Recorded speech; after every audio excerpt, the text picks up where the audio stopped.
Você pode não gostar de Jorge Sampaoli, mas é fato que ele teve muitos méritos na vitória do Flamengo diante do Botafogo no Engenhão no último sábado. O Flamengo apresentou um domínio no plano tático, apesar de ter tido um jogo equilibrado. Era um adversário, afinal de contas, o melhor time do Brasil, o time que tem melhor desempenhado ali seus jogos, inclusive fora de casa, e não à toa seria muito difícil, tanto que nunca tinha empatado nos seus domínios.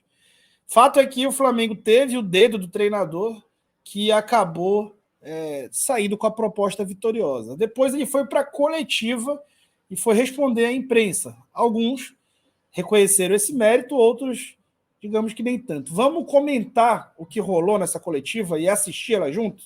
Então vem comigo falar sobre tática, mais ou menos, né? Sem tatiquez.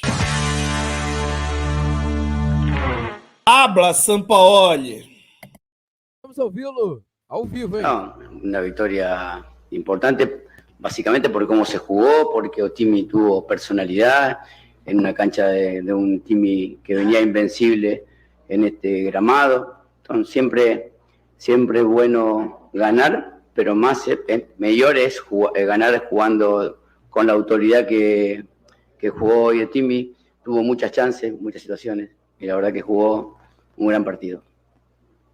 Boa noite, Sampaoli, Guilherme Xavier aqui da Trivela, parabéns pela vitória. Queria que você explicasse... Detalhe para o patrocínio, né? O patrocínio cobre o rosto do entrevistado. Incrível, cara, incrível. Essas mudanças que você fez no esquema hoje, você entrou com o Pedro, entrou com o Pulgar um pouco mais recuado, queria que você explicasse um pouco esse esquema e o quanto você acha que essas mudanças influenciaram para que o Flamengo pudesse tirar a invencibilidade do Botafogo. No, la mudanza tiene que analizarla você. Yo imaginé un juego con Botafogo con una característica de cruzamiento, de muchos centrodelanteros dentro del área. Entonces preferimos jugar con una línea de 5 para evitar lanzamiento de los costados y también protección dentro del área. Y bueno, Pedro, porque intentamos tener un 9 que ponga de frente a nuestros volantes para intentar la verticalidad de Bruno Henrique. Bora lá, que agora teve uma resposta interessante, né? Primeiro, ele fala lá da vitória e aí ele meio que tira um pouco o confete em cima de si próprio, né? Então, é legal, aí vocês têm que analisar minhas mudanças. E aí ele explica, né? A linha de 5 por conta do uso do centroavante. Cara, modéstia à parte, a gente falou muito disso aqui no canal, né? Ficou muito à vontade de falar. A ideia dele sempre é essa, quando ele enfrenta um time que tem um adversário com um ataque um pouco mais pesado, um centroavante mais pesado, e aí ele isola um jogador para fazer o encaixe individual nele. Nesse jogo foi o Pulgar, que ficava todas as vezes que a bola ia para a área, estava num contexto de bola na área, ele se juntava e fazia essa linha de 5, mas quando o lance estava em outras fases, ele não fazia isso, né? Então, inteligente a leitura de jogo dele, a solução criada e muito bem a execução, né, do Pulgar, que foi assim perfeito, sabendo a hora de entrar, a hora de sair. Depois explicando o Pedro, né? A gente sabe que a escalação do Pedro não passa só pelo plano tático, mas passa também pela gestão de grupo e tudo mais, depois de tudo que tem envolvido o Gabriel. Mas ele fala que com o Pedro ele pode explorar a verticalidade do Bruno Henrique. Por quê, gente? Mesmo conceito do outro lado, né? Quando tu tens um centroavante, ele ocupa ali geralmente 2 zagueiros adversários. Ele é um jogador que a gente chama de âncora. Então ele acaba afundando a última linha. Se ele afunda a última linha, ele acaba ou empurrando o time para trás ou podendo também trazer ela, né? Quando ele quiser sair dessa referência, ele vai acabar trazendo esses zagueiros para tentar que a linha suba, um movimento natural dos times que querem atacar. E nesse contexto ele tem o Bruno Henrique, que pode atacar esse espaço quando o Pedro nivelar essa primeira linha. E a gente viu isso o jogo inteiro, né? O Pedro querendo sair da referência, baixando para participar ou sem participar, e o Bruno Henrique atacando o espaço, ou o Gerson atacando o espaço. Isso deu muito certo e fez parte do plano de jogo. Habla, Sampaoli. Sampaoli aqui, tudo bem? Boa noite, Pedro Torre, ESPN. Foi uma semana bastante pesada no noticiário, com informações que grande parte da diretoria gostaria até da tua saída do comando, manifestação pública também do Landim te dando um respaldo, visitas dele ao Ninho do Urubu, conversas com você. Queria saber como você administrou essa semana para um clássico tão importante e qual o peso dessa vitória para modificar esse ambiente, tendo em vista até a decisão da Copa do Brasil, essa data FIFA grande agora. No, yo tengo mucho tiempo de carrera, en muchas secuencias de mi carrera, y la verdad que, como falo, eu solamente trabajo cada jogo, trato de mejorar un time que estaba totalmente, cuando la gente llegó, demasiado hundido. Estamos intentando recuperar ese time, mas no, siempre, más allá de la victoria de hoy, que fue buena, o si no se hubiera dado la victoria, yo tengo claro quién soy y qué busco de mi team, y a veces consigo, a veces no. Sampaoli, boa noite. Bruno Vilafranca, S1 Live. Aí o Sampaoli meio que fala, cara, eu não posso controlar isso. E além, tipo, uma coisa que ele fala além de querer meu emprego, basicamente, né? Além de querer meu emprego, eu busco quem eu sou, né? Eu quero ser quem eu sou. Eu acho que isso faz muito sentido para todos nós, né? Seja qual for a nossa carreira, a gente precisa trabalhar para viver, mas a gente não pode se curvar àquilo que não é os nossos ideais também por isso. Ele passa um pouco por isso, né? Também diz que não pode controlar, e é isso, assim, né? Um pouco de resignação no discurso e um pouco também de imposição bem discreta da personalidade dele. Parabéns pela vitória. Eu sei que o senhor já falou um pouquinho sobre a entrada do Pedro, mas eu queria que o senhor explicasse um pouco mais sobre a dupla que se tornou Bruno Henrique, pelos lados do campo também, com muita velocidade, e o Pedro, de que forma o senhor viu essa partida e a conexão entre eles. Obrigado. Sí, pienso que hubo muy buena conexión. Básicamente el primer tiempo fue un primer tiempo extremadamente bueno del equipo. Lamentablemente una jugada esporádica, Botafogo nos convirtió, pero el primer tiempo de Flamengo para mí fue lo mejor que vi en el torneo. Mas creo que son dos muy buenos futbolistas y en realidad cuando los descensos de Pedro y los ascensos de Bruno Henrique generaron incomodidad, basicamente a la última linha. Pô, ele falou isso, né? Ele falou exatamente aquilo que a gente tinha falado, né? Sobre as variações entre eles, né? De um descer e outro subir. E ele fala da conexão dele. Eu já tinha falado sobre umas aspas do Sampaoli a respeito de Pedro e Gabigol logo quando ele chega ao Flamengo. E aí ele fala que ia depender muito da conexão socioafetiva deles, ou seja, do encaixe deles dentro de campo, do quanto essa conexão funcionaria. E Pedro e Gabigol ele tentou por 8 jogos, né? 6 deles em sequência, e não aconteceu essa conexão. Então ele escolheu na época o Gabigol, né? Revezou os dois, escolheu o Gabigol depois da data FIFA, e aí abriu a janela, né? O Pedro teve um desempenho pífio durante a janela, e aí quando fechou a janela da Premier League, ele fez esse jogo demonstrando muito mais interesse, muito mais impacto em campo, muito mais foco naquilo que é pedido, demandado pelo treinador. Acho que tá com a atenção voltada para o objetivo correto, talvez tenha melhorado a performance do Pedro, e ele teve realmente um contexto, teve um bom encaixe com o Bruno Henrique, o que é uma coisa que não é comum, tá?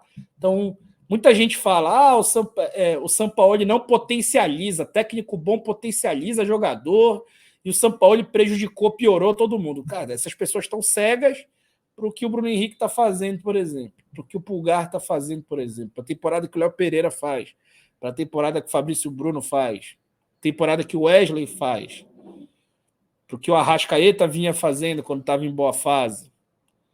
Então, enfim, vamos seguir. Sampaoli, Raíssa Simplício da Gol Brasil aqui, boa noite. Eu queria que você falasse sobre como você vê a importância dessa vitória, de olho na final da Copa do Brasil. Agora a gente vai ter uma data FIFA vocês terão mais alguns dias, cerca de 10 dias para trabalhar. Tem o Atlético Paranaense e aí depois já começa esse pensamento na Copa do Brasil. Você ainda acredita no Campeonato Brasileiro? Ainda existe essa possibilidade de brigar pelo título do Campeonato Brasileiro? Ou, de fato, todas as atenções serão voltadas agora para a final da Copa do Brasil? E, se você me permite rapidinho, o Flamengo divulgou os preços, né, dos ingressos para a final da Copa do Brasil. E vocês que precisam tanto da torcida, o ingresso mais barato para o público em geral é de R$400. A gente teve muitas críticas dos torcedores em relação ao preço do ingresso. Eu queria saber qual é a sua opinião sobre isso, porque muitos torcedores não vão ter oportunidade de estar no Maracanã. Toma casca de banana aí, São Con Paulo. respecto a los precios, yo no tengo nada que ver con eso. No controlo eso, entonces no puedo falar. Indudablemente yo quiero que o Maracaná esté colmado en la final, mas no puedo resolver eso. Con respecto a la pelea por el brasilero, creo que la distancia es muy longa, mas la gente, como falé, va a tratar de tener siempre la misma importancia en cada juego, porque cada vez que pierde Flamengo siempre suceden un montón de cosas. Entonces, para evitar movimientos, operaciones en contra de Otimi, hay que ganar. Último. Pô, ele fala... São Paulo. Ele fala sobre... Assim, beleza, vamos seguir. Não sei se vai dar para ser campeão, mas como aqui, se perder qualquer jogo, vão me derrubar e vão surgir movimentos e operações... Ele meio que fala, cara, eu vou jogar para ganhar todos os jogos, independente se é importante, se não é importante, porque se eu não ganhar, vão me derrubar, ou vai ter instabilidade no time, e as coisas aqui, tipo, não tem blindagem, né? Basicamente, é o que ele fala, e é muito do que é o Flamengo. Isso é uma vergonha, né, gente? Não o fato do time não poder perder, né? Com relação a isso, eu acho que está correto, é cobrança de clube grande, mas é uma vergonha essa falta de blindagem, e essa falta de blindagem comprovadamente condiciona a postura do próprio treinador. E se ele achasse, por exemplo, que no jogo contra o Atlético Paranaense ele poderia fazer um ou outro teste para a final da Copa do Brasil, que é 4 dias depois? E se ele achasse que é melhor poupar o time 4 dias antes de uma final de campeonato em casa contra o adversário que joga mal fora de casa? Mas aí ele não pôde achar, porque ele sabe que ele tem que ganhar, senão surgem movimentos e operações que jogam contra o time. Cara, isso é muito forte, tá? E isso é um suco aí do que é o Flamengo, dessa gestão que é muito boa, né, fora do campo, e que é campeã dentro de campo, mas que não respalda trabalho, que não tem projeto esportivo, que não sei, não me parece saber exatamente como ganhou, né? Porque a variação entre as temporadas é absurda, né? 2020 e 19 lá em cima, aí 2021 não ganha nada, aí 22 lá em cima no modo aleatório, 23 nada, ou uma Copa do Brasil.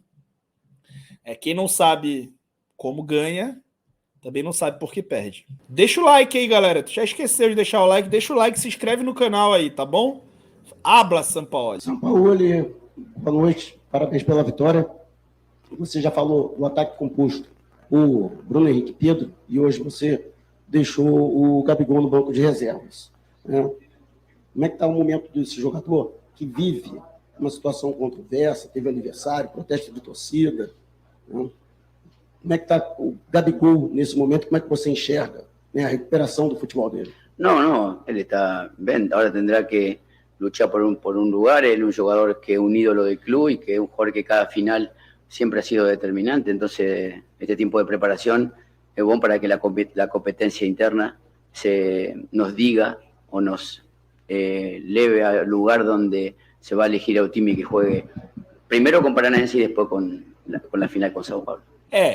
O Sampaoli agora fala em competição interna corretamente, era para estar falando disso há muito mais tempo, fala que o cara tem que recuperar o jogo dele, recuperar o lugar no time e conquistar isso.